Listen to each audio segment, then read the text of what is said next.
কিরে ভাই প্রেম করে কি পাইছি? এই যুবক ভাইরা কথা কয় না কা? প্রেম করে কি পাইছি? নিজের পকেটে টাকাও গেছে, চোখের পানিও গেছে।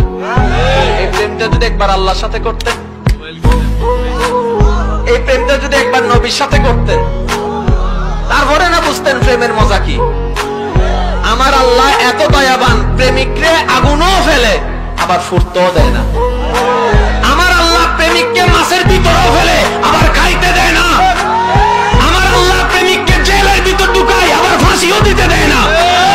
আমার আল্লাহর প্রেমে যে ডুবে যায় সে মূলত ডিবে না, সে মূলত চিরস্থায়ী সজীব থাকার মতো একটা জীবন পেয়ে যায়। কবরও জিন্দা, হাসরও জিন্দা। জান্নাত তাকে খুঁজতে হয় না, জান্নাত তাকে খুঁজতে থাকে।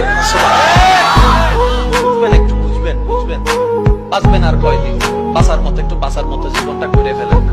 অতীত যা হওয়ার হয়েছে বাদ দেন, আল্লাহর কাছে তওবা করে সিলিন্ডার হয়ে যান। আল্লাহ, আমি অতীতে ফিরতে পারবো না, অতীত পাল্টাতেও পারবো না, কিন্তু তুমি চাইলে অতীতের খাতাটা পাল্টাতে পারো।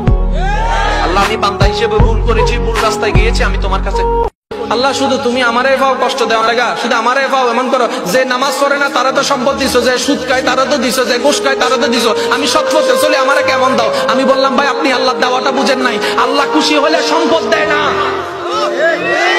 আল্লাহ যখন কারো উপর খুশি হয় তাকে সম্পদ দিয়ে ধনী করে না।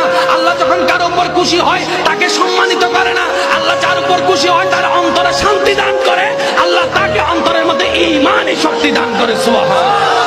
কোরআনে আল্লাহ এটাই বলেছেন, হুয়াল্লাযী আনজালা সাকিনাতা ফি কুলুবিল মুমিনিন। আমি আল্লাহ মুমিন বান্দার অন্তরের মধ্যে শান্তি নাযিল করি। বলেন না সুবহানাল্লাহ। জগৎ বলে যুবকরা নেশায় মগ্ন, জগতে বলে যুবকরা ভালো পথে আসে না।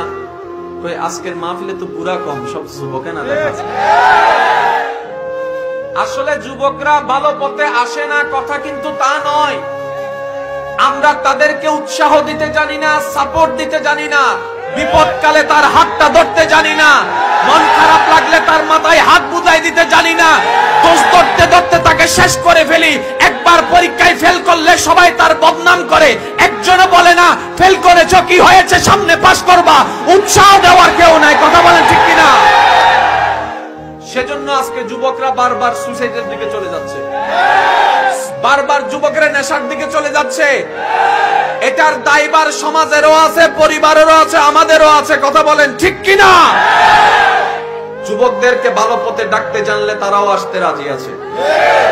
এবার আসেন, একটা ছেলে নামাজ পড়ে না, হঠাৎ তার মন পরিবর্তন হয়েছে, সে নামাজ পড়তে গেল কোনো কারণে।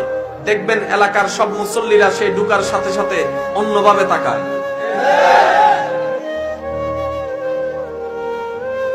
কোন চোখে তাকায়, একজন আরেকজনের গুতায় আইছে,